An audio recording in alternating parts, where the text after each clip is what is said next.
Cumprimento a igreja com a paz do Senhor Jesus, a todos tenham um bom dia, um bom domingo, na companhia de Deus.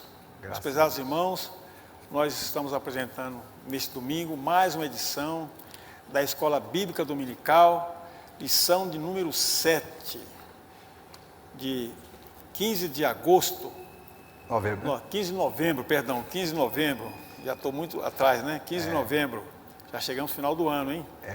Que tem por título, a teologia de Bildade, se há pecado, se há sofrimento, há pecado? Nós vamos dissecar essa lição hoje aqui. Então nós estamos falando diretamente da Igreja Evangélica Assembleia de Deus de Brasília, área especial número 8, setor D, Taguatinga Sul, que tem como presidente desse grande ministério o pastor Orcival Pereira Xavier. Então, nesse momento, nós vamos dar abertura, orando aqui com o nosso professor e pastor Isidro, que vai ministrar hoje conosco. Saúde os irmãos, com a paz do Senhor Jesus. É um prazer mais uma vez, estarmos juntos, né? Para estudarmos a palavra. Vamos orar. Senhor, pedimos a tua bênção sobre, ó Deus, a lição de hoje, que o assunto venha falar profundamente nos corações, edificar, consolar. Usa, Senhor, a lição de hoje para levar aos irmãos que nos ouvem, que nos assistem, que participam dessa aula online, uma palavra de fé, de esperança e de amor. Em nome de Jesus. Amém. Amém.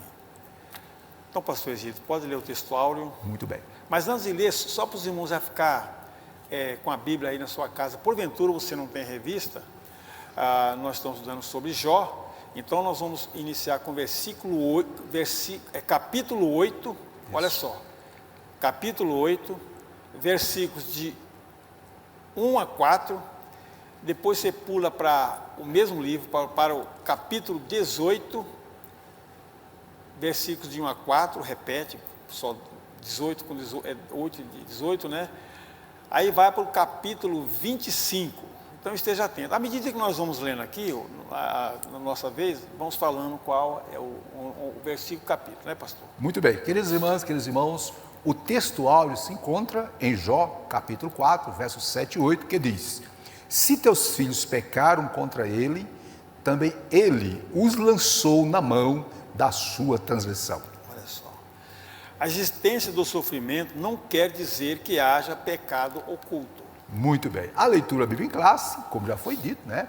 Está em Jó, capítulo 8, verso 1 ao 4, e o verso 1 primeiro diz: então respondeu Bildade, o suíta, e disse: até quando falarás tais coisas, e as razões da tua boca serão qual vento impetuoso? porventura perverteria Deus o direito e perverteria o Todo-Poderoso a justiça?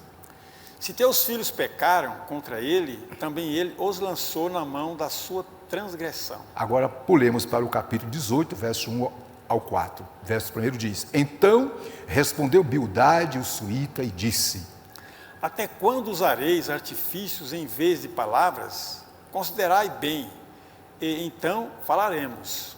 porque somos tratados como animais e como imundos aos vossos olhos? Ó tu, que despedaças a tua alma na tua ira, será a terra deixada por tua causa? Remover-se-ão as rochas do seu lugar? Agora Jó 25, né? Versículo 1 diz: então respondeu Bildade, o suíta, e disse: com ele estão domínio e temor, ele faz paz nas suas alturas. Isso. E o versículo 3 diz: porventura tem número os seus exércitos? E para quem não se levanta a sua luz? Como, pois, seria justo o homem perante Deus? E como seria puro aquele que nasce de mulher? Olha, até a lua não resplandece e as estrelas não são puras aos seus olhos.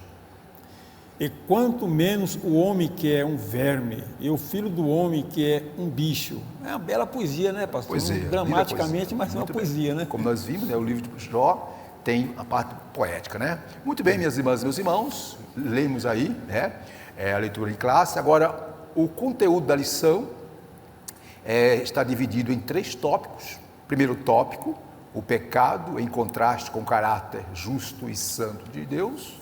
Segundo tópico, o pecado visto como quebra da moralidade tradicional. E o terceiro tópico da lição, o pecado em contraste com a majestade de Deus. O objetivo geral, Silas, você pode ler para nós aí? O objetivo geral? Diz assim os objetivos geral: mostrar que nem sempre o sofrimento é consequência de um pecado oculto, como pensava Bildade. Muito bem. E os objetivos específicos são 3. Primeiro, destacar o argumento de Bildade, que contrastava o pecado com o caráter santo e reto de Deus. E 2, explicar a concepção de Bildade, que associava o pecado à quebra da moralidade religiosa. E por último, esclarecer a argumentação de Bildade, que contrapunha a pequenez humana com a grandeza de Deus. Silas, vamos para a introdução? Vamos lá. A introdução da lição diz o seguinte: nesta aula estudaremos sobre a teologia do segundo amigo de Jó, Bildade. Veremos que ela apresenta o caráter justo e reto de Deus em contraposição ao suposto pecado oculto de Jó, suposto pecado. Isso. Estudaremos também a defesa de Bildade por uma moralidade rígida, fundamentada em meros preceitos religiosos, sem, contudo, guiar-se por princípios espirituais. E, finalmente, analisaremos a ideia de que, segundo Bildade, Deus é um ser muito distante e que, devido à sua onipotência e grandeza, está muito longe do mortal. Ele, portanto, é inacessível. Ao longo de cada argumento de Bildade, veremos a contraposição de Jó. Muito bem, Silas. Jó está sendo uma vítima aqui para ele, né, pastor? Silas, sobre a introdução, tu tens alguma observação? Pastor, a introdução é o seguinte: Deus realmente não se compactua com o pecado, conforme Bildade, nesse ponto está certo, não se compactua com o pecado. Bildade acertou essa, mas não que Jó tinha um pecado oculto, né? Agora, Jó não se enquadra aqui, muito bem, nesse período, né? Senão Deus não teria dado testemunho do próprio Jó. Se Jó tivesse um pecado oculto, como é que Deus ia dar testemunho de Jó? Não tinha condições. Deus não se engana, né? Deus não se engana, não ia dar, né? Muitas vezes, algum sofrimento que os servos de Deus vêm a sofrer, nem sempre tem explicação. Tem explicação. Muito bem. Que é o caso aqui, que queria explicação, mas não tinha. Nem o próprio Jó, que estava sendo vítima, não tinha explicação para o sofrimento dele. Ao contrário, ele queria uma explicação. Ele queria uma explicação da parte de Deus. Eu quero fazer uma observação, minhas irmãs e meus irmãos, sobre a introdução, dizer o seguinte: observem, a teologia de Bildade, que está exposta nos capítulos 8, 18 e 25 do livro de Jó, assim como a teologia dos seus amigos ele faz, não é? Embora essas teologias, se movendo em eixos diferentes, demonstram possuir uma mesma direção. É verdade. Qual é a mesma direção? Onde há sofrimento, sempre há algum pecado por trás. Então, os 3 amigos de Jó tinham algo em comum, apesar de aqui, ali e acolá o seu pensamento diferenciava um pouco, porém, em síntese, A mesma linha. era a mesma linha. Fechando. Uma outra coisa eu queria falar também, para nós adentrarmos com mais profundidade na matéria, é que Bildade, de acordo com alguns estudiosos, Silas, é tido como antecessor da teologia da prosperidade. Dá a entender isso mesmo. Agora, por quê? Observe. O que é a teologia da prosperidade? É importante nós definirmos isso aqui. É a doutrina segundo a qual o crente, por ser filho de Deus, jamais passará por dificuldades ou sofrimento. E se está passando, existem 2 explicações formais para que isto aconteça. Primeiro, está em pecado e está sofrendo juízo de Deus. Ou segundo, não tem fé para determinar e conseguir a prosperidade ou a cura das mãos de Deus. Bildade acreditava que se Jó estava sofrendo e perdeu tudo, era porque pecara contra o Senhor e estava ocultando tal pecado. Pois somente, na visão de Bildade, são atribulados somente aqueles que desobedecem a Deus. Portanto, aqueles que obedecem, na visão de Bildade, Silas, acham-se em largueza, em abundância, em prosperidade e, portanto, não tem nenhum sofrimento. Então, aqui, para nós encerrarmos a introdução, Bildade é tido como precursor da chamada teologia da prosperidade, que diz: se você serve a Deus, você não pode sofrer. Se você sofre, é porque você não serve a Deus. É a filosofia da meritocracia. Meritocracia, muito bem, Sila. Vamos lá? Então vamos para o tópico com Sila. O pecado em contraste com o caráter santo de Deus. Eu vou ler aqui. Sim. 1.1. Deus é justo e reto. A teologia de Bildade, que está em Jó 8, 1 ao 22, possui semelhanças com a de seu amigo Elifaz. Para esse segundo amigo, isto é, para Elifaz, as ações de Jó não poderiam ser justificadas, pois elas condenavam a Deus, revelando que ele punia pessoas justas. Por outro lado, como Deus não era injusto, então Jó deveria reconhecer o seu pecado, pois ele estava sendo terrivelmente afligido. Assim, observe, minhas irmãs e meus irmãos, que a teologia de Bildade pode ser classificada em duas esferas. Primeiro, a dos maus e, segundo, a dos bons. Por exemplo, Bildade assevera que os filhos de Jó foram mortos porque eram maus, porque eram rebeldes. Por outro lado, como homem que alegava ser justo e bom, Jó poderia desfrutar novamente do favor de Deus se, obviamente, ele reconhecesse o pecado que tinha cometido. Então, aí está o primeiro ponto de Bildade. Deus é justo e reto. E, portanto, se alguém está sofrendo é porque não está sendo justo e reto para com Deus. Silas, sua observação. Jó, em outras palavras, queria dizer, Jó, se você era justo, se você é justo, então Deus se puniu. Então Deus é injusto.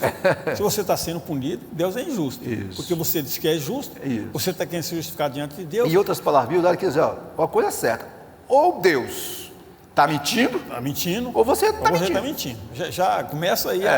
E tem mais, o senhor viu aí, o senhor até falou e leu aí, Bildade nem poupou os filhos de Jó sequer. Eles também pecaram, por isso que morreram, pecaram. Então não é bem assim, né? Tem mais, coitado, Jó ainda teve mais esse revés ainda. Olha, seus filhos também pecaram. É interessante. Lógico, coitado do Jó, né? Tinha que aguentar mais essa, né? Esse Bildade falou ainda, se Jó reconhecesse o seu pecado, teria novamente o favor de Deus. Como se tivesse... aí Satanás estava ali por trás, você sabe que estava ali de camarote assistindo, né? Falou, se Bildade vai falar isso, então já Deus vai... Para dizer a verdade, observe, minhas irmãs, meus irmãos, no entender de Bildade, Jó está sendo afligido, Jó está sendo afligido, e portanto estaria acusando o Senhor de ser injusto. Exatamente, sem injusto. Então, Deus é Bildade acreditava que Jó está sendo punido pelo pecado que cometeu. E por isso está convencido que o argumento de Jó, que a fala de Jó, que o discurso de Jó não passava de palavras ao vento. Isto é, não passavam de palavras de um hipócrita que estava encobertando um pecado. Vamos falar um pouquinho dos dias atuais? Como nós já dissemos em aulas passadas, temos que ter muito cuidado com os julgamentos que fazemos das pessoas que estão passando por sofrimento. Rapidinho aqui, por exemplo, Bildade foi tão insensível que chegou a dizer para Jó, os teus filhos morreram porque eram perversos, eram maus. Pecaram também. Pecaram. E Jó não aceitou. Não. Então observe que o quanto era insensível esse amigo de Jó. Trazendo para os dias atuais, minhas irmãs e meus irmãos, em nome de Jesus, peça sabedoria, vamos pedir sabedoria a Deus para lidar com o sofrimento alheio. Não vamos jogar na cara de ninguém, ao contrário, se não pudermos aconselhar, se não pudermos dar uma palavra de ânimo, vamos pelo menos orar para que Deus dê graça à pessoa, para que ela suporte a luta. Sila, podemos continuar? Vamos continuar, pastor. 1.2 diz, uma compreensão limitada da natureza de Deus. Aqui está falando que Bildade tinha uma compreensão limitada. Você pode ler para nós? Vamos lá. Uma compreensão limitada da natureza de Deus. Isso é que Bildade pensava. Isso. Bildade traz consigo uma compreensão incompleta e limitada da natureza de Deus, o que faz com que ele pense que o sofrimento de Jó seja a consequência de um pecado oculto. Assim, outra compreensão é evidente. Jó deve demonstrar que é realmente bom e que merece o favor de Deus. É uma teologia que destaca uma meritocracia humana no processo de justificação diante de Deus. Mas, se tu de madrugada buscares a Deus e ao Todo-Poderoso pedires misericórdia, se fores puro e reto, certamente logo despertará por ti e restaurará a morada da tua justiça. Vamos parar um pouquinho aqui, Sila, vamos fazer uma observação? Só um bolinho, vamos lá. Então observa, Sila,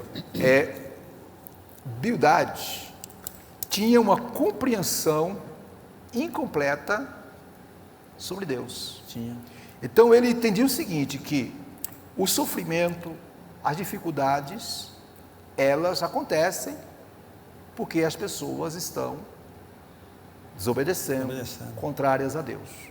E que se a pessoa obedece a Deus, óbvio, na visão dele, é automático. A pessoa não pode sofrer. Merece isso. É isso que a teologia da prosperidade propõe. Você é filha de Deus. Você é filho de Deus. Então, se você é filho de Deus, Deus é obrigado a te abençoar. Se você não está em pecado, amigo, Deus é obrigado a te abençoar. E, alto lá, quando lemos a Bíblia, vamos ver que bênçãos materiais, vida equilibrada, não é? Uma vida em bonança, nem sempre tem a ver com estar na presença de Deus. Se fosse assim, então o mundo aí fora, as pessoas que têm materialmente tudo do bom e do melhor, teríamos que dizer que elas estão bem com Deus. O favor de Deus sobre a vida do ser humano, né, é um favor imerecido. O sol nasce para todos. Então, voltando para cá, a teologia de Bildade era uma teologia da meritocracia. Você obedece, você recebe. Você não obedece, você não recebe. Continue, Silas, vamos separar. Pastor, Bildade não conhecia Deus, como já falou, né, na sua teologia em questão. Isso. Ele destaca a meritocracia humana, tal, etc. Né? Logo, para Bildade, Jó não era bom. Isso. Porque se fosse bom, não estava sofrendo isso. Não era bom. Pois ele estava sofrendo. Ele falava, em outras palavras, Deus só favorece os bons, como o irmão falou, os bons, né? Isso. Logo, para a humildade, Jó não era bom, pois ele estava sofrendo. Jó não era bom, segundo a prosperidade dele, segundo a leitura de humildade. Não era justo, não era reto. Estava sofrendo. Em outras palavras, ele disse, você disse que é reto, que é justo. Mas não é. Você disse que não fez nenhum pecado, mas olha, segundo a minha teologia, segundo o que eu entendo, segundo a minha compreensão, você está nessa, Jó, porque você é um rebelde. Você está escondendo o pecado. Você, infelizmente, não é humilde, Jó. Você tem que se esforçar para ser bom, né? Em outra palavra. Aí ele esqueceu da graça de Deus, né? Mas havia uma diferença, pastor. Isso. Jó estava sofrendo e tinha convicção de que não estava em pecado. Isso. Então, nessas alturas, Jó conhecia a Deus melhor do que Bildade. Sim. Desses amigos todos de Jó, Jó era o que mais conhecia Deus ali. Isso. E se mantinha firme. Então, Jó tinha convicção e falava com propriedade. Com propriedade, experiência e segurança. Eu estou sofrendo, mas não é porque eu sou injusto. Eu tenho a minha vida íntegra diante de Deus. Eu sei que eu estou sofrendo, não sei de onde vem esse sofrimento. Quero crer, José, que isso é permissão de Deus. Jó chegou a essa conclusão. Só que eu não estou entendendo nada. Porque eu, na minha simples compreensão, estou usando aqui, parafraseando, Jó dizendo, eu não fiz por merecer tal sofrimento. É isso? Tanto é que lá na frente ele fala, em outras palavras, assim, eu quero dialogar, não quero mais dialogar com vocês. Isso. Eu quero agora dialogar com Deus. Ele queria a resposta. Ele dá a resposta para mim e para você, para nós aqui. Ele vai dar a resposta. Trazendo para os dias atuais, Silas, é isso que devemos fazer.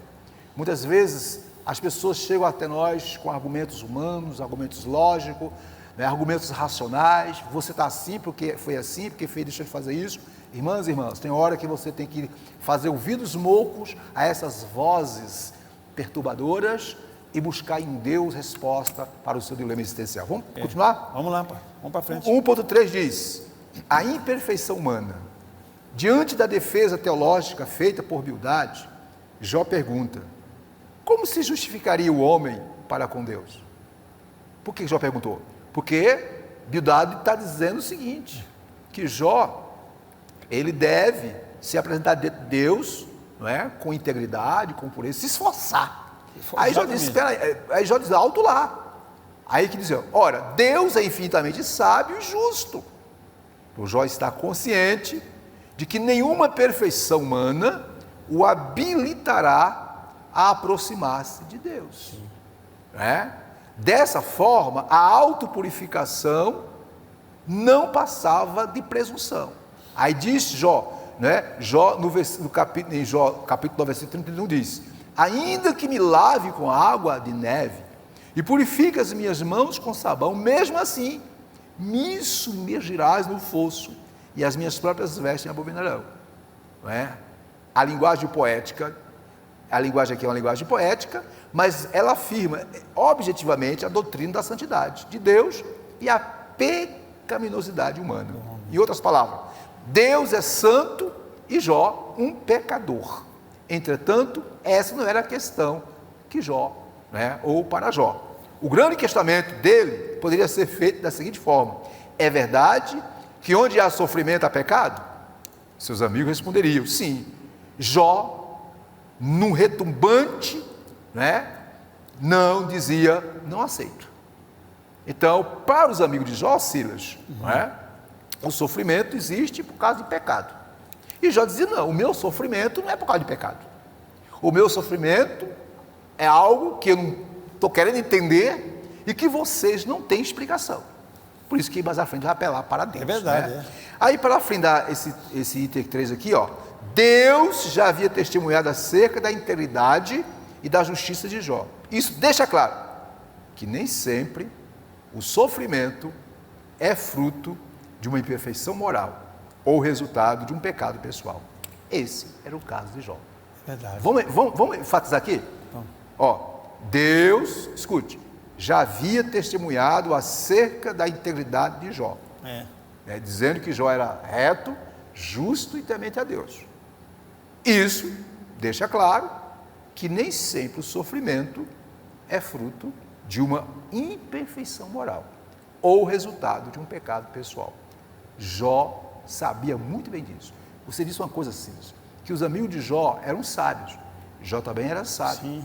Jó comulgava com a teologia que os amigos dele professavam. Mas Jó passou a ter um entendimento mais amplo a partir do momento que ele estava passando por tal sofrimento. Suas palavras. Olha, pastor, o testemunho de Deus para Jó, homem justo, isso, reto, temente a Deus. E esses meninos aqui, esses rapazes, amigos de Jó, acusavam de Jó, você fez assim. Mais tarde, alguma leitura tem, olha, você deixou os seus empregados, ou você não atendeu a viúva, acusando Jó. Jogando na cara. E a sua riqueza foi feita em cima dos outros. Isso. Quer dizer, para ver se Jó falava alguma coisa, não realmente, mas Jó não falava isso. Mas Jó tinha consciência, Silas. Tinha consciência. Nós dissemos em aulas passadas que Jó, na sua vivência com seus funcionários, com todos aqueles que faziam parte do séquito que ele era o líder, ele dava exemplo. Então ele tinha consciência. Qual é a lição que aprendemos aqui, meus irmãos? É que quando você tem uma consciência limpa diante de Deus, pode acusar quem acusar, pode falar o que falar. O importante é você ter a sua consciência limpa com Deus. E aí, resumindo o tópico 1 é o seguinte: o que Bildade disse? Se você fosse justo, Jó, se você fosse reto, se você fosse um homem íntegro, como diz ser, você não estaria passando por isso, não. Porque, vamos fazer aqui é como se Bildade estivesse dizendo: o Deus que eu sirvo, Jó, o Deus que eu sirvo, aqueles que o obedecem, não sofrem, não passa por luta, não tem dificuldade, é só vida boa. Mas a Bíblia, minhas irmãs, meus irmãos, não diz isso. A Bíblia mostra que homens como Abraão, Isaac, Jacó, Davi, o próprio Jó, os profetas, os apóstolos, o próprio Jesus, passaram por sofrimento. Pastor, em outras palavras, Bildade estava dizendo assim: olha, Jó, eu sou mais justo do que você, porque eu não estou sofrendo. Isso. Eu sou mais justo. Aí é quando Jó rebate, fala o seguinte: olha, Jó dizia que nenhum homem tem condições de se justificar diante de Deus pelos seus próprios esforços, não tem como. Aí, pastor, Jó já estava vislumbrando a graça de Deus. Muito bem. Todos são pecadores, não são pecadores? Então, ele usa a metáfora da água, como falou, da água, do sabão, que não adianta se lavar, não adianta fazer isso, que tudo é superficial. Isso não vai se justificar diante de Deus. Isso. E outras palavras, Silas, todos nós pecamos e todos nós temos nossas tragédias. Faça a síntese do estoque, por favor. A síntese diz o seguinte: Deus é justo e reto, o ser humano é imperfeito. Isso é a realidade. Não tem como. É realidade, eu acabo de falar, você pode lavar, pode fazer o que quiser, mas não vai retratar a sua... Resumindo tudo, Bildade insistia que o sofrimento de Jó era consequência de um pecado não confessado. Enquanto a experiência do Jó dizia-lhe que isso não era verdade. Ele tem convicção, né? Isso. Tópico 2. Tópico 2 nós temos como tema, o assunto é o pecado visto como quebra da moralidade tradicional. O senhor pode ler para nós aí? Vamos lá então. Bildade, aqui está já o capítulo 18, de 1 a 21, diz o seguinte: Bildade também está comprometido na defesa da moralidade que ele acredita ser a correta. Para ele, não havia nada errado quando fez a defesa da sua justiça divina, da mesma forma que acreditou estar correto quando defendera a moralidade dos seus dias. Todavia, não podemos falar de uma ética ou teologia moral de Bildade, mas simplesmente de um moralismo fundamentado na tradição. Tradição. Sila, só uma observação, meus irmãos, minhas irmãs. A tradição tem seu lado positivo. Tem, lado positivo. Agora, lógico, o que nós não podemos é usarmos de certos valores da tradição de forma radical, de forma inflexível. É o que Bildade estava fazendo. O que ele dizia? Com os nossos antepassados foi assim, eu creio que é assim, e tem que ser assim. Tem que ser assim. Em outras palavras, eles estavam colocando Deus, estava formatando Deus. O erro de Bildade e dos seus amigos foi não compreender que Deus é soberano, que Deus é Senhor, isso, que Ele está no controle. Eu vou fazer uma observação. Você quer fazer uma observação sobre esse ponto que você leu aí? Não, faz primeiro, depois eu isso. Não, para a verdade, né? O que Bildade aqui está repetindo aquilo que ele já tinha dito, que é o quê? Não podemos, abrir mão das tradições, do pensamento teológico que nós temos, que foi passado de pai para filho, de que quem sofre é porque está em pecado. É verdade. Quem peca é porque não tem, é porque se afastou de Deus. Em outras palavras, para Bildade e para Elifaz, não existia outra resposta. Porém, Jó entendia que de Deus ele teria uma resposta adequada para o seu sofrimento. Diga. Pastor, assim, de fato, a lei moral é atinente ao ser humano. Sim. Todos devem cumprir, né? Todos, pois ela é universal e todos deveriam ter a moralidade, né? Mas se justificar diante de Deus só pela a moralidade, parece ser muito fácil para a Bildade. Para a Bildade, né? Cumpre a tradição e pronto. Isso. Como o irmão falou, e não sofra. Era o que o Bildade argumentava com Jó. Na visão de Deus, se você fazer assim, conforme está predeterminado pela tradição, ou pelo que nós fomos ensinados, se você tivesse feito assim, você não estaria sofrendo. Não estaria, não. Essa era a visão deles. Só que, vamos deixar bem claro, minhas irmãs e meus irmãos, que é importante, a Bíblia é o maior manual de moralidade, certo? Porém, o ser humano por si só jamais conseguirá alcançar a Deus. É isso? Vamos continuar? E Jó aqui fala que, mas para Jó, a real moralidade é conhecer e temer a Deus. Isso. É o que ele fazia, o Jó fazia. Muito bem. Immanuel Kant, Silas, um dos maiores pensadores do início do século XIX, filósofo alemão, ele foi um dos grandes defensores da moralidade. Sim, tem até tratados, trabalhos sobre isso. Ele chegou a dizer o seguinte, que a religião que pratica a melhor moralidade é a religião cristã. Só que ele, na sua fala, no seu discurso sobre a moralidade, ele coloca o seguinte, que para alcançar a moralidade, você tem que se esforçar, você tem que buscar em todos os meios possíveis, por todos os meios possíveis, alcançar essa moralidade. Diferente do que a Bíblia diz. Que a Bíblia diz que nós, por mais que nos esforcemos, nós de nós mesmos conseguiremos atingir aquele padrão que Deus quer que nós atingimos. Que Deus não ser moral, Isso. né? Então o que humildade está dizendo é o seguinte: olha, Jó, é o seguinte, você infelizmente deixou os valores morais. Isso. E aí está sofrendo por causa disso. Mas não era isso o que estava acontecendo. Mas eu sabia que a real moralidade é temer e conhecer a Deus. Vamos para frente então, né, pastor? 2.2 diz, a subversão da ordem moral. Então, como nós já falamos, Bildade estava acusando Jó de subverter, né, o quê? Aquelas verdades que tinham sido passadas de pai para filho. Vou ler aqui.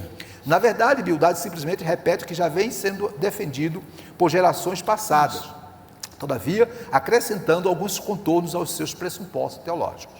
Para Bildade, as desgraças sofridas por Jó ocorreram, olha aí, por causa da quebra da moralidade estabelecida. Vamos parar um pouco aqui. Estabelecida por quê? Pelos valores, pelas tradições, pela sua teologia. Né? Então, na visão de Bildade, estou repetindo, ele faz o que estava acontecendo com Jó, porque ele quebrou, porque ele infringiu. Né? Infringiu a lei moral. Isso. E aí ele estaria colhendo. Continuando. Né? Como o entendimento de Bildade era de que o universo é controlado por leis morais inflexíveis, ao quebrá-las, Jó sofreu consequências da mesma forma que sofre uma quebra, quem quebra a lei da gravidade. Então, o que está dizendo? Se o universo, na visão de Bildade, é governado por leis que foram estabelecidas no início, leis essas que, se for quebradas, vêm as consequências, então ele está aplicando isso à vida espiritual. É o que acontece hoje, né? Tem muitas pessoas que ensinam muito por aí, fulano está sofrendo, isso é hereditário, é porque o pai fez isso, porque a mãe fez isso. Não. A Bíblia diz que quem está em Cristo, nova criatura é. Continuando. Nesse aspecto, praticar a justiça e se ajustar à dinâmica dessas leis morais seria, para a Bildade, a solução para Jó encontrar a resposta, né? Bildade acreditava que de nada adiantava Jó achar que os maus prosperavam, pois isso era apenas ilusão. No entendimento de Bildade, a prosperidade dos maus assemelhava-se às raízes de uma árvore que foram cortadas, cujos ramos, embora mantenham a aparência de verdor por algum tempo, todavia, necessariamente murcharão. Ao não reconhecer isso, Jó estaria tentando subverter a ordem moral aceita. Resumo. Para a Bildade, assim como para o próprio Elifaz, o sofrimento de Jó, minhas irmãs e meus irmãos, era porque ele tinha quebrado algum tipo da lei, né? Da lei da moralidade. Só que isso a Bíblia não diz. Não diz. Fala, Silas, alguma coisa aí? Na verdade, pastor, é correto o homem ser moral, compreender as leis morais e tal, mas não para se justificar diante de Deus. Isso. Porque Jó falava assim, olha, se eu não quebrei a moral, e não sou justificado diante de Deus, com humildade está dizendo que eu não sou, então não tem condições desse sofrimento. Então, apesar de humildade até reconhecer a existência de Deus, que Deus não ser soberano, moral e tal, mas afirma o seguinte, ó, quem pratica a moral não sofre, quem pratica as nossas tradições não sofre. Logo, se Jó estava sofrendo, subverteu então a ordem moral, quebrou a lei moral. Em outras palavras, Jó estava desobedecendo princípios estabelecidos por Deus. Isso. Essa na visão dele. E por desobedecer tais princípios, Jó estaria colhendo as consequências. Repito, minhas irmãs e meus irmãos, nem todo sofrimento, nem toda tribulação, nem toda tragédia que acontece com o ser humano é consequência de quebra de leis morais ou, obviamente, de leis estabelecidas por certas tradições. Não, é coisa natural. Coisa natural. Agora é lógico, tem sofrimento que vem por quebra de certas leis. Por exemplo, se você pular de uma árvore, você está quebrando a lei da gravidade, você vai se esborrachar. Isso é a lei da gravidade. Então, no caso de Jó, o sofrimento, como nós sabemos, não era quebra de lei nenhuma, era nada mais, nada menos, Deus permitindo esse sofrimento na vida de Jó, para que Jó, através da vida de Jó, nós hoje pudéssemos aprender que, apesar de tanto sofrimento, é possível vencê-lo com a graça de Deus. Vamos continuar? 3.3, contemplando a cruz. Diante das respostas evasivas de seu amigo Bildade, diante da insistência de Bildade dizer que Jó tinha quebrado algum tipo de lei, as leis morais, etc., Jó só teve uma atitude, só podia ter uma atitude, partir, não é, para, digamos assim, tudo ou nada. Foi tudo quando ele, no capítulo 19, ele se expressa de tal forma, dizendo assim: eu sei que o Redentor vive. Pronto. Vamos voltar para cá? Vamos para lá. 3, você pode ler para nós? Contemplando a cruz. O capítulo 19 é dedicado à defesa de Jó. Isso. É inegável que Jó sabia que Deus atua em um universo moral, e que tudo o que acontece está sob seu controle. O homem de Uz, que é Jó, estava convicto de que não havia quebrado nenhuma lei moral, certo, sendo, portanto, inocente, e que o seu sofrimento não teria razão aparente. Isso. Mas, diante das acusações dos amigos, ele está disposto a abandonar toda tentativa de auto-justificar. Isso. Aqui eu penso que ele deu uma canseira nos amigos dele, né? Os amigos Silas, além de dar canseira aos amigos, ele estará cansado, de também ouvir tanta balela. Porque aqui para nós, minhas irmãs, meus irmãos, quando a pessoa está sofrendo, passando por dificuldade, e alguém chega com palavras evasivas, com colocações fora do contexto, com atitudes que demonstram que não está nos apoiando, mas está, digamos assim, criticando a gente, é melhor a gente parar, né? Dizer: meu amigo, por favor, muito obrigado pela sua visita, eu vou aqui me voltar para Deus, porque somente Deus vai ter... o que já está fazendo. Foi o que já fez, A lição que aprendemos é o seguinte, que quando você é confrontado por pessoas que não têm palavras que vai resolver o problema, é melhor você partir para cima, né? Então, ele quer abandonar toda instância humana e apelar para o mediador redentor, que ele fala aqui, né? Que defenderá a sua causa. Ele não quer mais se defender, ao invés disso, apela para alguém totalmente justo, que vai ficar entre ele e Deus. Aí é que ele contempla a cruz, né? já pela profecia dele aqui, pela fé, que ele fala aqui, um comentarista diz, né? E eu sei que o meu Redentor vive, uma célebre frase de Jó, né? Sim. A palavra Redentor traduz o hebraico, que significa alguém que defendia um familiar quando ele não podia fazer a sua própria defesa. Só para concluir, os primeiros líderes da igreja entendiam que Jó predisse a ressurreição que será efetuada por Cristo no final dos tempos, da qual ele participará. O patriarca queria intercessão desse justo, imparcial e eficiente mediador. Agora, é lógico que, vamos tentar explicar aqui direitinho para os irmãos que estão em casa, que estão nos participando conosco. Lógico, quando Jó disse: eu sei que o Redentor vive, Jó, o Espírito Santo usou os lábios dele, não é, para proferir isso, né? Obviamente foi uma palavra profética em dois sentidos. Para ele mesmo, ele está dizendo: eu sei que eu vou ter resposta para os meus problemas. Vocês, meus amigos, infelizmente, vocês falharam. Vocês não conseguem, vocês não estão entendendo nada do meu sofrimento. Porém, eu estou aqui fazendo aqui uma análise, né? Porém, Jó deve ter dito: porém, eu tenho a quem recorrer. Pronto. Porque eu sei que existe alguém, esse alguém vive e que em breve ele vai se levantar ao meu favor. Não é igual vocês, não. Amigos infiéis, amigos que não compreendem. Com o passar do tempo, quando se analisa a teologia do Novo Testamento, é óbvio que esse Redentor que Jó fala, né, hoje nós olhando, ele aponta para Cristo. Para Cristo, para a cruz, né? Então aqui, esse Redentor que Jó fala aqui, é o próprio Deus. É como se Jó dizesse: eu sei que o Deus que eu sirvo, o Deus que eu adoro, o Deus que eu tenho sido fiel até aqui, eu sei que Ele não me abandonou, então eu vou apelar para Ele, porque Ele é meu socorro. Quando Ele vai me socorrer, eu não sei. Eu sei que em breve Ele vai se levantar. Minha irmã, meu irmão, eu não sei a luta que você está passando, a dificuldade, mas nós insistimos em dizer para você: fica firme, acredite, na hora de Deus, no tempo de Deus, Ele vai se levantar ao seu favor. não é? Vai entrar com providência. Como será essa providência? De que forma vai ser? Eu não sei.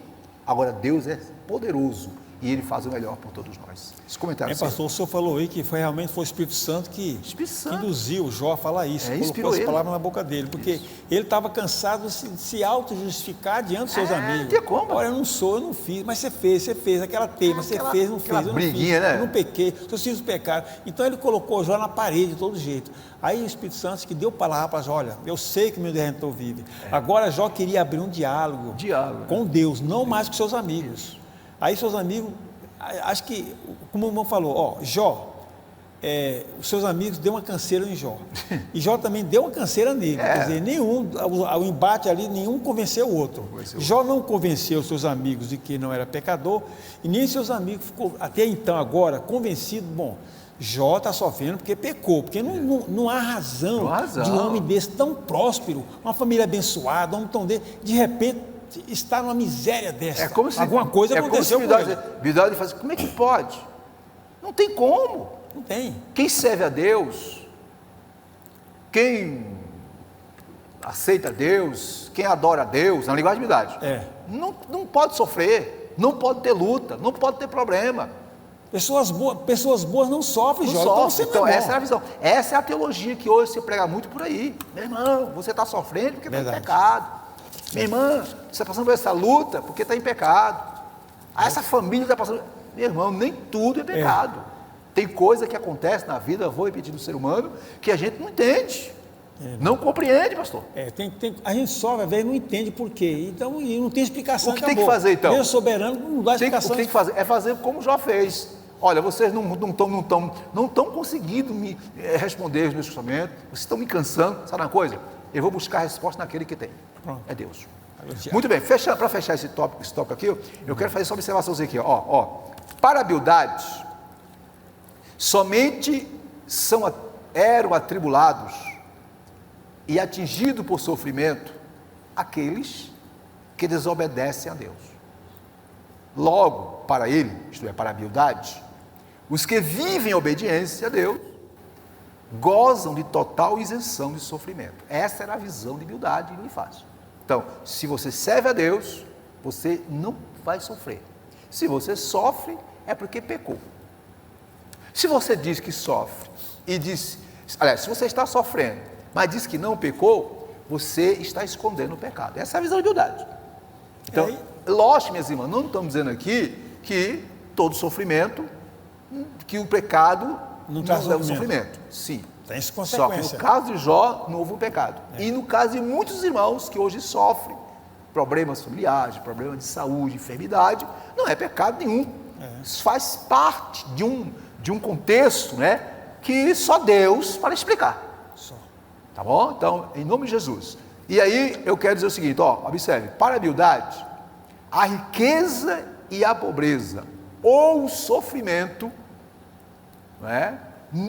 a riqueza era ponto passivo naqueles que obedecem a Deus.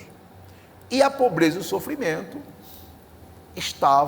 era ponto passivo também para aqueles que não servem a Deus. Então, se você serve a Deus, você não sofre. Se você não serve a Deus, você sofre.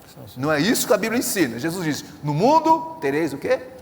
Aflições. Tá bom? Certamente, pastor, esses amigos dele estavam bem de saúde, estavam bem prosperos. Então ele falava, olha, tá vendo, Jó? Eu não estou sofrendo.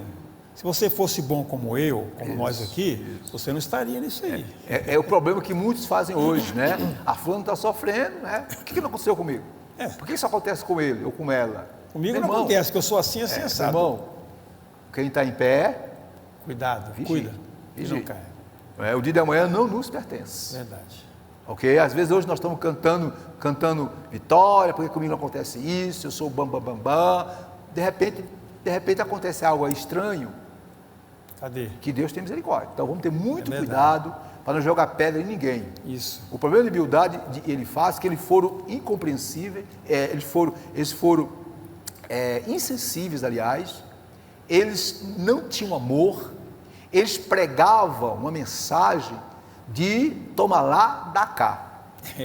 olho por olho, dente por dente. E essa não é a mensagem do Evangelho. Vamos continuar? Faça a síntese do tópico 2 para nós partir para o final. Bildade defendia a majestade de Deus, mas reforça o distanciamento dele do ser humano. Isso aí, você está ali no...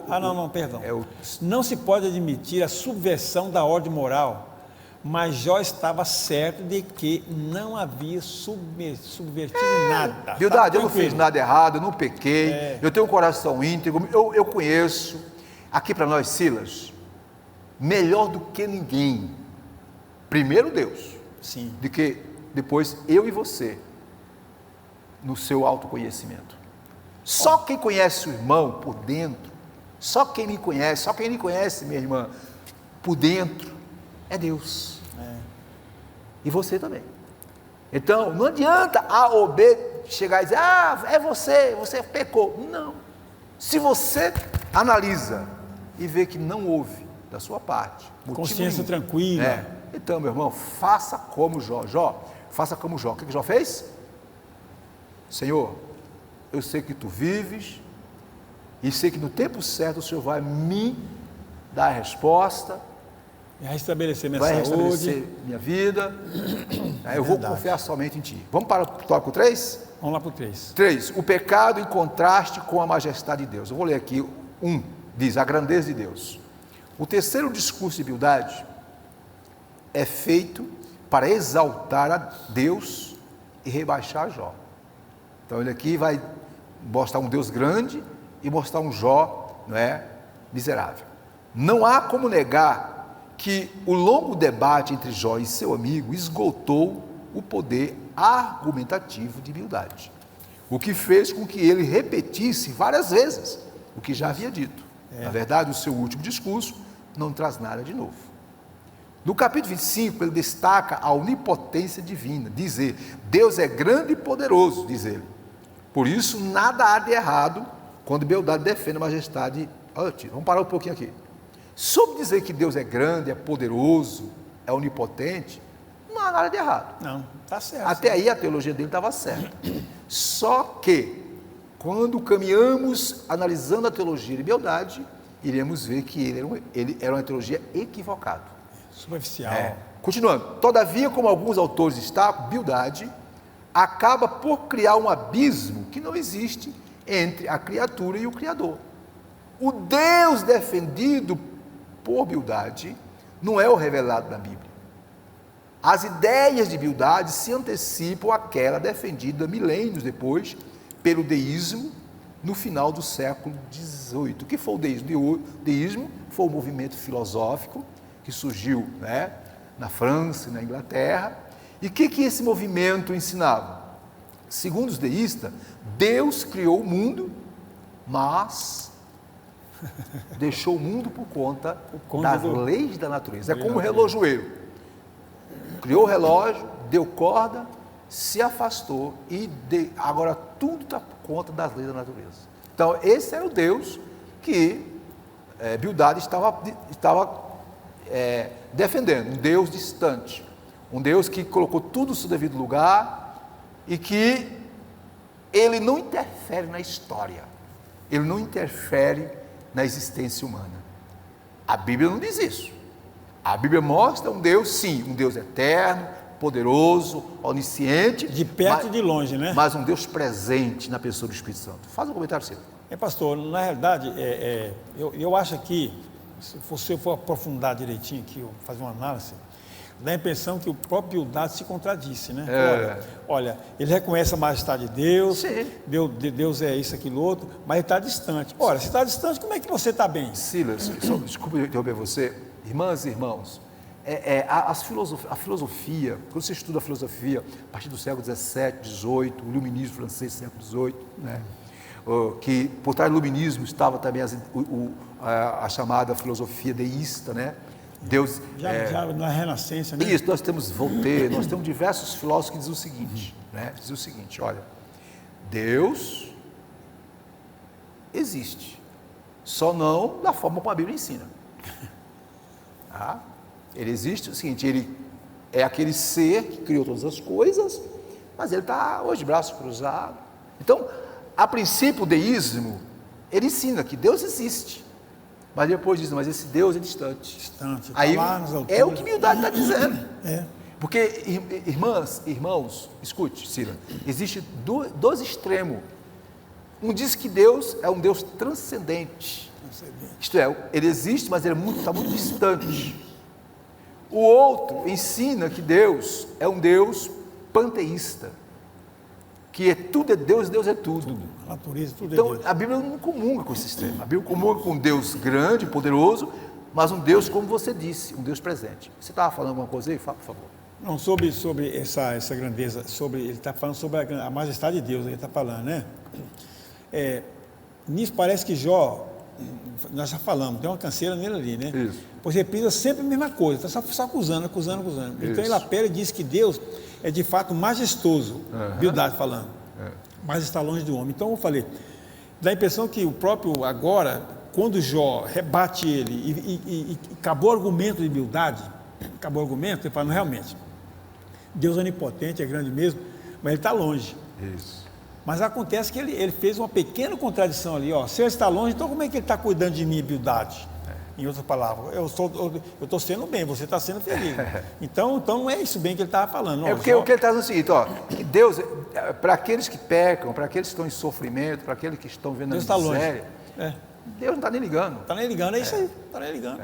Deus só se preocupa com aqueles que, entre aspas, são bons, o argumento dele têm valores morais. Né? Vamos voltar para cá? Então vimos aí no 3.1, né, a grandeza de Deus. Agora vejamos, né, o 3.2, onde há uma explicação sobre a onipotência de Deus. Onipotente, mas não ausente. O que é isso? Deus é onipotente, é todo poderoso, como disse Bildade. Nós vimos que ele erra quando diz que esse Deus não está preocupado com as mazelas humanas. Deus está preocupado, é tanto que ele enviou Jesus Cristo. Agora, o ponto 2 diz, onipotente, mas não ausente. Você pode ler para nós aí? Onipotente, mas não ausente. Que é o último tópico da lição, o último ponto. Jó responde a Bildade com ironia. Como ajudaste aquele que não tinha força e sentaste o braço, e sustentaste o braço que não tinha vigor? Aqui Jó não questiona a onipotência divina, mas a aplicação que Bildade faz desse conceito. Isso. O conceito de um Deus grandioso, que é soberano em suas ações, não deveria vir acompanhado também de um conceito de um ser compassivo e amoroso? Vamos parar um pouquinho aqui. O que Jó está questionando? Bildade apresenta um Deus poderoso, grande, maravilhoso, onipotente. Mas o que Jó não está discordando que Deus é grande, que Deus é poderoso, que Deus é onipotente. Não. Nós não discordamos quando a filosofia deísta diz que Deus criou os céus e a terra. Não discordamos. Qual é a nossa discordância? É que não ensinam, não dizem. Não ensinam o que a Bíblia diz, que Deus é um Deus grande, Deus poderoso, mas é um Deus compassivo. Amoroso, compassivo. É um Deus que se preocupa com aqueles que o servem e não só com aqueles que o servem. Deus se preocupa e Deus está no controle da história. Continue lendo. Porque nós somos criatura dele, mas ele vai se preocupar com a sua criação, né, pastor? Então diz assim, ó, Deus não deve ser visto apenas em sua força, mas sobretudo por seu amor. Muito bem. Ele nunca exaltou seu poder e grandeza acima do seu amor. Ele não disciplina simplesmente porque é grande, forte e soberano, mas porque ama. Diferentemente do conceito apresentado por Bildade, o Deus que a Bíblia apresenta é poderoso e glorioso, mas principalmente misericordioso e grandioso. Muito bem. Temos de cuidar para que no momento do sofrimento não manchemos a imagem de um Deus que não é só força, mas igualmente amor. Agora, detalhe, Silas, olha aqui. Observe, meus irmãos.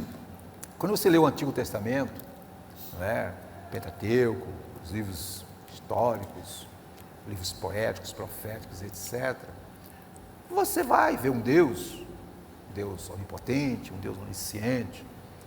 Porém, existem N passagens que falam de um Deus presente, um Deus misericordioso, um Deus que está com as mãos estendidas, que livra seu povo. Isso, um Deus que olha para nós. E o que diz lá o Salmo? Os olhos do Senhor procurarão os fiéis da terra. Minha irmã, meu irmão, esse é o Deus que você serve, é o Deus que nós servimos, que na hora da angústia, na hora da dor, na hora da adversidade, Ele não vira as costas, não. Ele é o amigo que você pode confiar. O salmista Davi, no Salmo 23, o Salmo do bom pastor, ele diz que ainda, no capítulo 23, versículo 4, que ainda disse de salmista, que andasse pelo vale da sombra da morte, olha só, não temeria. Mas por que ele não temeria? O versículo 4 diz, porque tu estás comigo, diz, muito forte isso aí. O teu cajado me consola. O que o salmista está dizendo? Que em meio às lutas, em meio às batalhas, em meio ao vale profundo e em meio às trevas deste mundo, nós não estamos sós. Deus está conosco. Minha irmã, meu irmão, você não está só. Essa luta vai passar. Mas pastor, eu não vejo nada, não vejo Deus agir. Olhe, Deus está agindo sim. A graça de Deus está sobre nós. E no tempo dele, você vai ver como ele cuidou bem de nós. Silas, sobre esse outra leitura aí, você quer fazer uma consideração? Esse ponto aqui, pastor, Jó acredita num Deus misericordioso, amoroso. Amoroso. Até então, Bildade não expressou essa palavra, esses verbos aqui. Então, ele faz em Bildade, era inflexível. É inflexível. É o tipo de obreiro, é o tipo de teólogo, é o tipo de ensinador, é o tipo de irmão radical, extremista. Só prega a justiça. Só prega a justiça, só prega... Deus pune, Deus isso, pune. só prega a punição, cuidado, a mão de Deus. Irmãos, já falamos em aulas passadas, esse negócio de o irmão chegar para a pessoa, olha, é a mão de Deus que está pesando sobre você, vamos parar com isso, gente, pelo amor de Deus. Deus é misericórdia. Eu sei que Deus realmente, Ele pune aquele que, aliás, Deus não pune, desculpa a expressão, Deus disciplina. Deus disciplina, lá em Hebreu diz que Deus disciplina aquele que Ele tem por filho.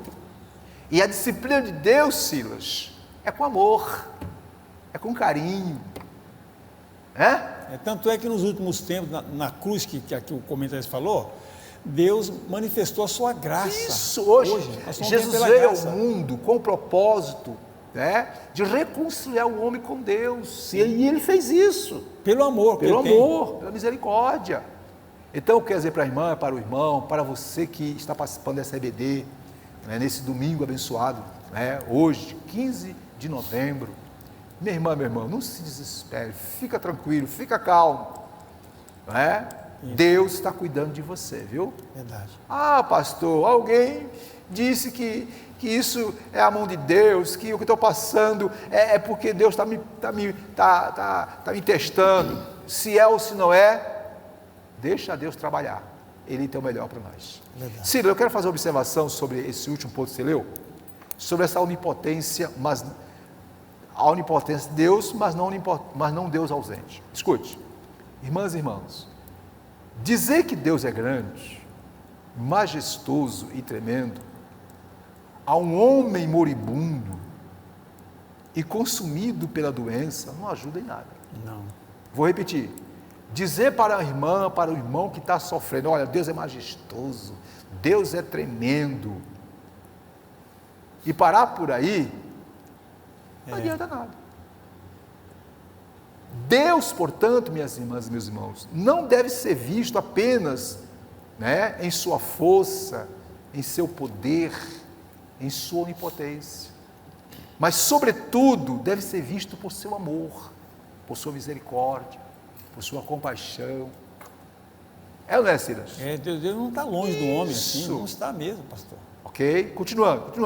No universo criado por Deus e por Ele regido, as pessoas também fazem parte do seu projeto. Faz, pastor. Ei, minha irmã, meu irmão, Deus, é Ele que escreve o último capítulo, ou a última letra da nossa história. E vou ser claro com todos, Deus sempre está presente, querendo que nós alcancemos dele a sua misericórdia. Continua aqui, vou terminar. Aqui, ó. Deus não é um ser inalcançável, inacessível. Isto é, um ser distante, como diz a corrente filosófica deísta, né? Um Deus que criou todas as coisas e que agora está de braços cruzados, vendo o que vai acontecer. Não, esse não é o Deus da Bíblia, não. Esse não é o Deus da Bíblia, ok? Ele não é um ser inalcançável, nem muito menos inacessível, como Bildade defende. Olhe só, ouça o que diz Isaías 57:15, que eu gosto muito desse versículo, estou repetindo. O profeta Isaías diz, lá em 57:15, diz ele: porque assim diz o Senhor, o alto e o sublime, que habita na eternidade, cujo nome é santo. Eu citei esse versículo na lição anterior. Se parássemos aqui, lógico, estaríamos diante de um Deus, distante, transcendente. Porém, a parte B do versículo diz o seguinte: em um alto e santo lugar habito, diz Deus, mas habito também com o contrito e abatido de espírito, para vivificar o espírito dos abatidos, para vivificar o coração dos contritos. Se o seu coração está quebrando, está triste, sua alma está triste, se você está passando um momento de caos, de agonia, receba nesta manhã a graça de Deus para o seu coração. Fechando, Sila. Bildade não compreende as agonias espirituais que Jó estava passando e não percebia os mistérios de um Deus cuja transcendência não encobre o seu amor. Portanto, a mensagem de Jó é bem clara: existem coisas entre o céu e a terra que, por mais que sejamos sábios, por mais que sejamos inteligentes, por mais que estudemos a Bíblia, estamos longe de entender, de imaginar. Por isso que Jó, no capítulo 19, Silas, se voltou para Deus, porque minha irmã, meu irmão, somente Deus tem as respostas para os teus problemas. Silas, conclusão. Aliás, faça a síntese do tópico 3 e conclusão. A Bildade defende a majestade de Deus, mas reforça o distanciamento dele do ser humano. Olha, pastor, na realidade, o irmão falou umas coisas aí, muito bem. Deus é que se manifesta para o homem. Isso. A manifestação, amor de Deus, foi tão grande que lá no versículo, o texto áureo da Bíblia, que o pessoal costuma falar aí, que Deus amou o mundo de tal maneira que deu seu Filho unigênito, para que todo aquele que nele crê não pereça, mas tenha a vida eterna. Ali é a graça de Deus. Ora, se a Bildade diz que Deus é distante, e agora, como é que fez? Lógico que Bildade não estava nesse período ali, isso. Mas Jó já contemplava isso, Jó, praticamente, lá no versículo 25, capítulo 19, 25, isso. Que eu sei que, e por fim se manifestará. Isso. Ele falou até sobre a ressurreição. Muito então, bem. Deus é que está se manifestando aos homens. Então, logo, não é um Deus distante, é um Deus presente, né? Um Deus onipotente, presente em toda a situação. Isso. E aqui, para a minha conclusão, aqui, para já passar para o irmão finalizar, Bildade apresenta uma teologia que de toda a síntese da lição, Bildade apresenta uma teologia em que Jó não se enquadra. Isso. A moralidade tradicional reconhece a majestade de Deus, mas um Deus ausente. Que Jó sofre porque pecou. Inclusive faz acusações pesadas, né, contra seus filhos, etc. Jó rebate, pois acredita num Deus, agora vem um Deus justo, misericordioso, amoroso, e um Deus da esperança, e um Deus que é presente. Isso, um Deus presente. É presente. É um Deus que... A conclusão aqui da revista, você leu a conclusão da revista? Sim. Conclusão, né? A conclusão aqui... Não, pode fechar. Nesta lição, viu, meus irmãos? Vimos que o debate entre Bildade e Jó assume alguns contornos teológicos muito relevantes. Isto, né? Bildade faz 3 discursos teológicos e em cada um deles põe em destaque a sua crença. O que ele cria? Ele não crê, primeiro, na inocência de Jó, e por isso atribui o seu sofrimento à existência do pecado. Assim, Bildade orienta Jó a viver segundo os ditames da tradição e, como consequência, o empurra para um moralismo de natureza apenas religiosa.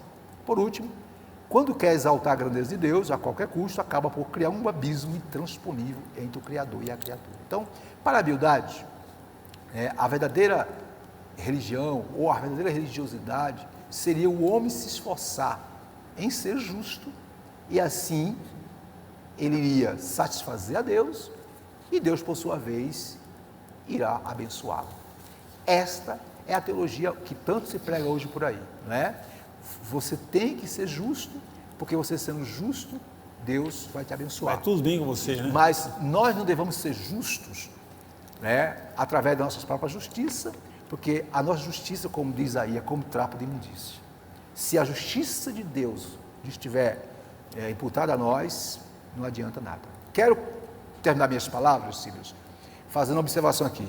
Minhas irmãs e meus irmãos, observe.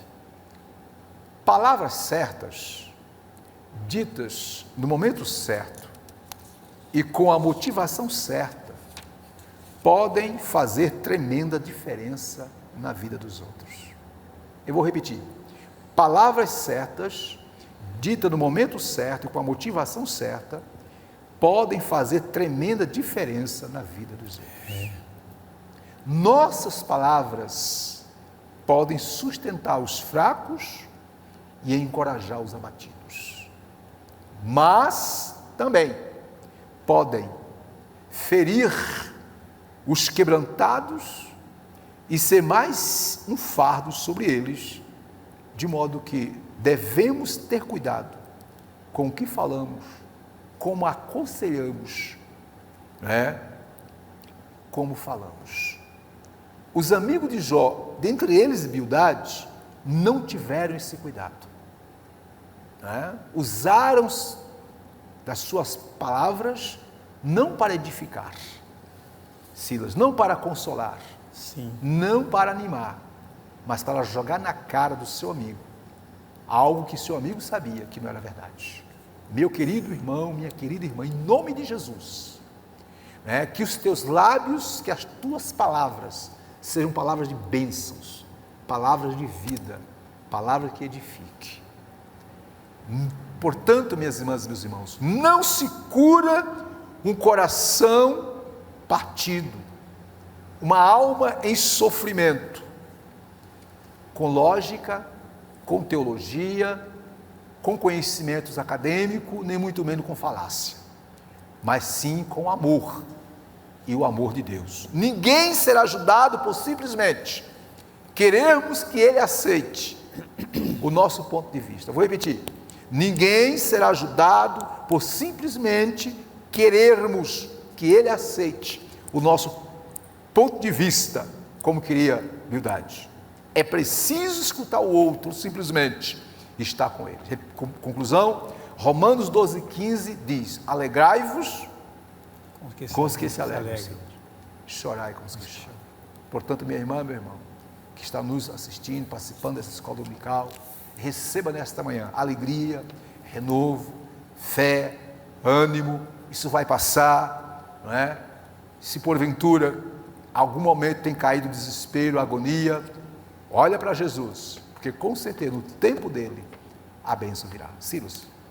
Irmãos, nós já chegamos no final da lição, mas só mais arredondando o que o pastor falou ali. Se você for visitar alguém e não tiver uma palavra de consolo para ele, não faça ilações, não faça assim conjecturas, não insinue nada. Você será, não. Então ore, pronto. E vai embora, que é melhor do que ficar acusando. Ora, né? E etc. Bem, meus irmãos. Sim, pode falar, pastor. Bem, minhas irmãs e meus irmãos, estamos chegando ao término, mais uma lição, né? Eu acho que o Silas quer fazer uma complementação. Silas, faça a complementação. Não, a complementação é o seguinte, irmãos, já chegamos no final dessa lição, graças a Deus, acredito que foi proveitosa para nós, e no domingo que vem, que é o dia 22 de novembro, estaremos estudando a teologia de Zofar.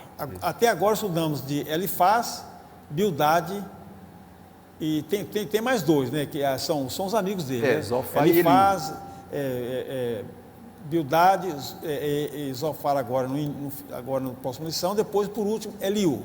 Só os irmãos acompanhar. Então agora nós vamos estudar no próximo domingo, o texto da lição domingo é o título, a teologia de Zofar.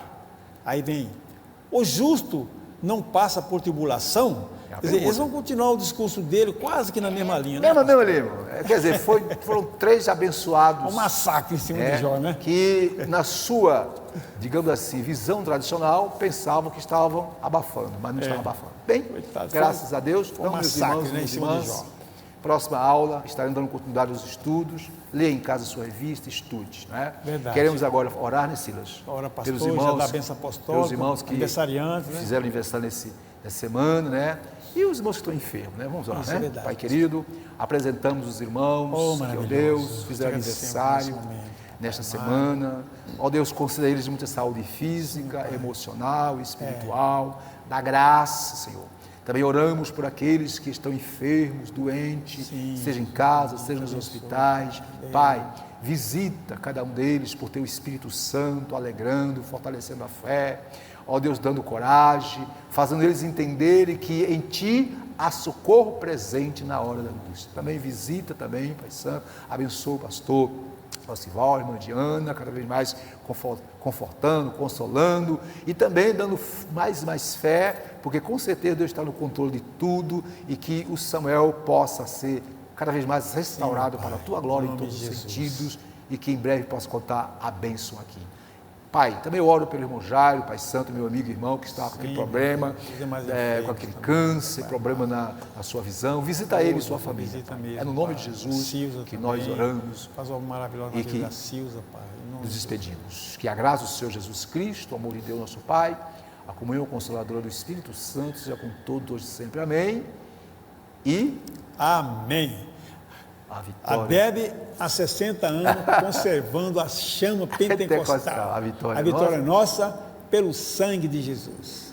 Detalhes, tenha um bom domingo, irmão. Detalhe, hoje à noite, não esqueça, né? Grande culto. É o grande culto, culto de adoração, louvor, pregação. Olha, minha irmã, meu irmão, se você não puder vir em casa, né? Convida os amigos, né? Passa o endereço da nossa Deb TV e as pessoas vão ser abençoadas. Mas se puder vir, venha, traga um visitante, deixe uma palavra especial para o seu coração, hoje, a partir das 18 horas, não é, Silas? Sim. Deus abençoe a todos, até a próxima. Tenha um bom domingo, irmãos, até a próxima.